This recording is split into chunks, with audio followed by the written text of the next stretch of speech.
বিসমিল্লাহির রহমানির রহিম। আজকের এই পবিত্র ঈদুল আজহার দিনে আমাদের নোয়াগাঁও ইউনিয়ন ইসলামাবাদ ঈদগাহ মাঠে সমবেত হয়েছে প্রায় 50,000 মুসল্লি। হ্যাঁ বন্ধুরা, আপনারা সঠিক শুনেছেন।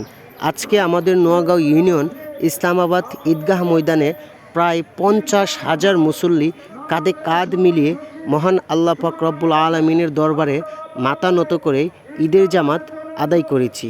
প্রিয় মুসল্লি ভাই ও বন্ধুরা, ঈদগাহ ময়দানে ঈদের নামাজ আদায় করা আমাদের প্রিয় নবী হজরত মুহাম্মদ সাল্লাল্লাহু আলাইহি সাল্লামের সুন্নাহ এবং আমাদের পূর্বপুরুষদের ঐতিহ্য।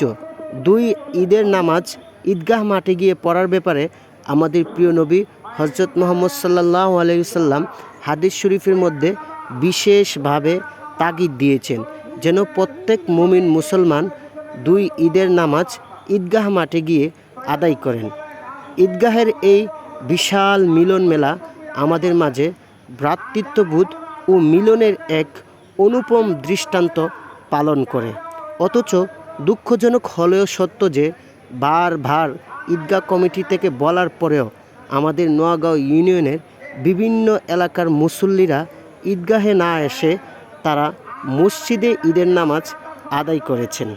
কুরবানি হলো মহান আল্লাহর প্রতি গভীর ভালোবাসা ও আত্মসমর্পণের প্রতীক। হজরত ইব্রাহিম আলাইহিস সালামের মহান ত্যাগের স্মরণে এই কুরবানি আমরা দিয়ে থাকি, যা আমাদের মনের অহংকার ও লোভকে দূর করে।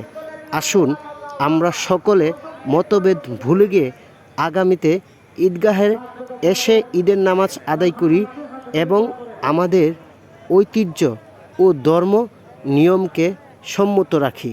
সবাইকে ঈদ মুবারক।